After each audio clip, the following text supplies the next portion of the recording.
tiga, pilih nomor dua. Siapakah dia? Sugiarto namanya. Dari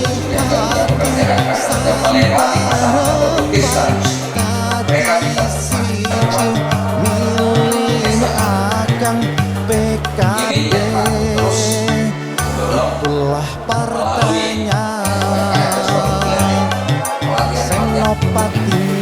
Nah, kebetulan di Jawa Tengah ini kita menempati urutan ke-7 peredaran gelar narkoba. Ini tidak bisa terus ngandalno polisi tok.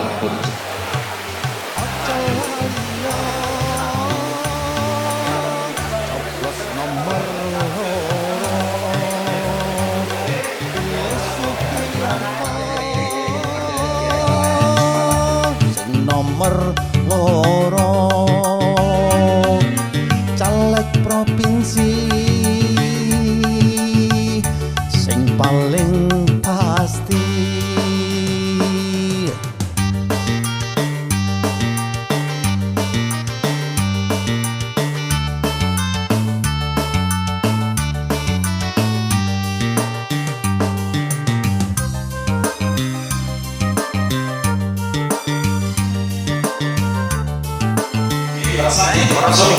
Assalamualaikum warahmatullahi wabarakatuh. Ini sebentar terakhir semangat ya, harus semangat. Oke, coba tak tes. Dan semangatnya muncul. Kembali, saya apa tuh? Ulangi. Oke, semangat pagi. Oke, semangat lagi. Pagi. Semangat ya pagi. Tepuk tangan teman-teman semua. Terhormat yang saya hormati dari pagi ya, Mas Didi, Kesbangpol Kabupaten Pati. Tidak lupa juga Kesbangpol dari provinsi, teman-teman saya. Dari kita lengkap Bapak Ibu. Kita ada Komisi A, Mas Noval dari Gerindra, Komisi B tadi Mas Idro, ya, Mas Idro dari PDIP, Komisi C Mas Supriyanto, ada partai ternyata, ya. Terus Komisi D saya dan Sugiarto dan Mas Bapak dari PKB saya Mas Bapak P3. Dan tadi yang Komisi E adalah Mbak Ina tadi dari Kongres. Anugerah untuk kita semua Kabupaten Pati.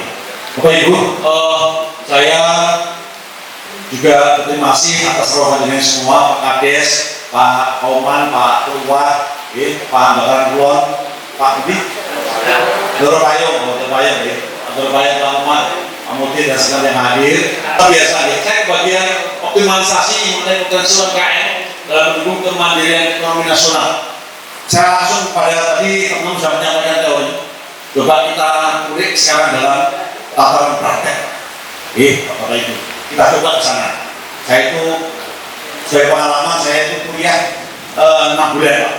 6 bulan saya dibiayai orang tua. Tapi setelah 6 bulan saya pernah punya cerita 3 hari 3 malam gak makan.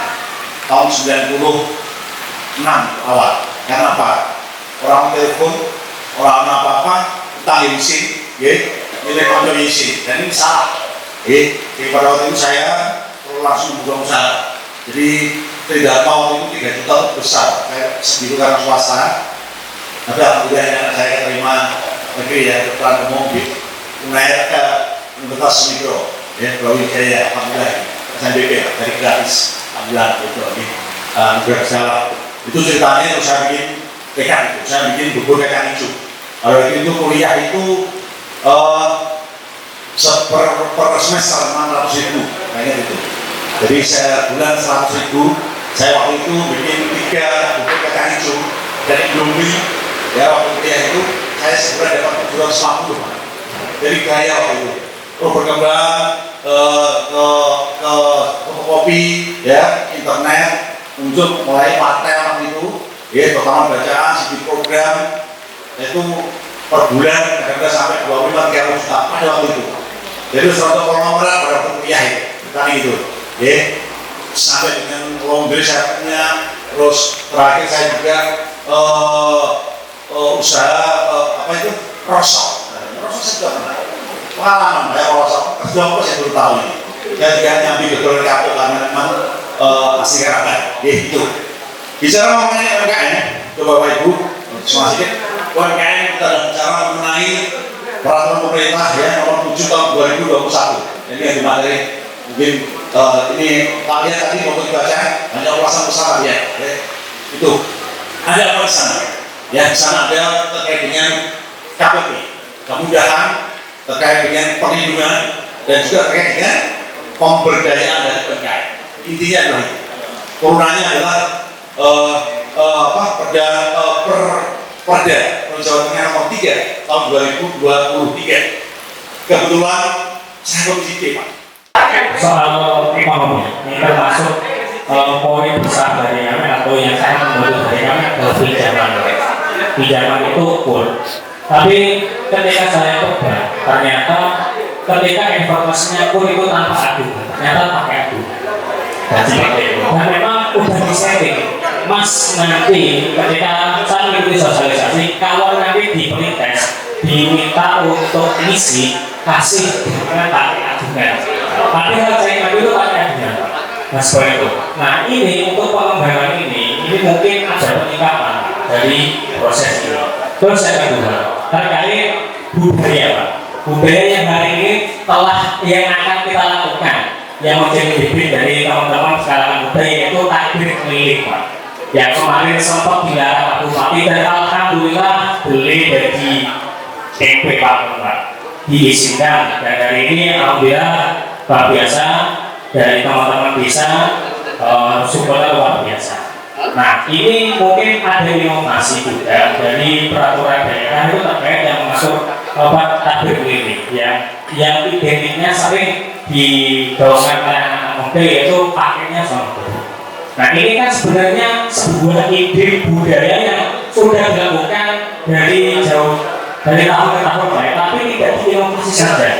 Inovasinya mereka menggunakan sombong dengan inisiatif mereka sendiri. Padahal ketika ada arahan dari pemerintahan, ini menjadi suatu hal yang bisa menjadi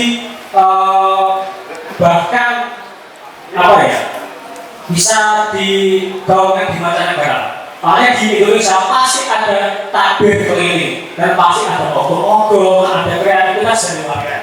Dan alhamdulillah Pak, saya hari ini sebagai kepala panitia keliling. Dan mungkin nanti akan ada proposal masuk ke majelis. Untuk semua mereka, Pak. Betul ya, Pak. Mungkin seperti itu. Ini harus ada penyikapan, ini harus ada penertiban juga, dan juga ini merupakan sebuah hal yang ketika dibuat dari pemerintahan dan diatur, ya takut untuk dilarang, Pak. Dilarang mesti dilakoni, diwadahi, dibuatkan, difasilitasi. Nah ini yang menjadi menuju generasi emas tahun 45. Mungkin itu saja. Wassalamualaikum warahmatullahi wabarakatuh. Kemudian justru Pak Bupati perwakilan desa monggo kita akan tampung, karena kalau jalan dari desa sampai ke tempat tujuan Kabupaten Festival kan bikin macet, Pak. Contoh aja per desa jadikan festival di mana di sana takbir keliling yang agamis, yang atraktif, ya, tapi tampung dalam satu tempat. Caranya kalau nggak cukup satu tempat, ya dua tempat, tiga tempat, lomba sing apik pengen takbiri, apik pengen barising, apik pengen bangunannya, ya, hiburannya, ornamennya, ya, yang bercorak agamis, itu yang harus didanai, itu. So saya makanya itu Pak, ini memang ada pendataan. Saya waktu ini melarang sewa son, dan sewa son tadi jumlahnya itu orang. Gitu, jadi ini perlunya berarti ada pembatasan misalnya son yang ukuran dimensi berapa biar saat itu cukup misalnya. Ini harus ada aturan yang berani. Kalau hanya hiburan, selebaran, ibu hitam Pak, harus gini selebaran, nggak bisa itu. Ya, harus memunculkan pergub, gitu loh. Kalau perdesaan di sana, ya kepri uang pirang-pirang, gitu. Tapi kalau sudah pergub, pelaksananya, eksekutornya adalah kepolisian, ya, itu loh. Maksud saya seperti itu. Itu dari saya, ya, naik proposal, masuk apa lah. Kenal dulu, ngobrol-ngobrol gitu. Ini kayak orang kenal apa ngajak pacaran ini ya. Kenal sih ya, ngobrol, ngopi ya, sudah. Apa? Baru pacaran gitu. Terus gitu. Tambah Mas Bapak.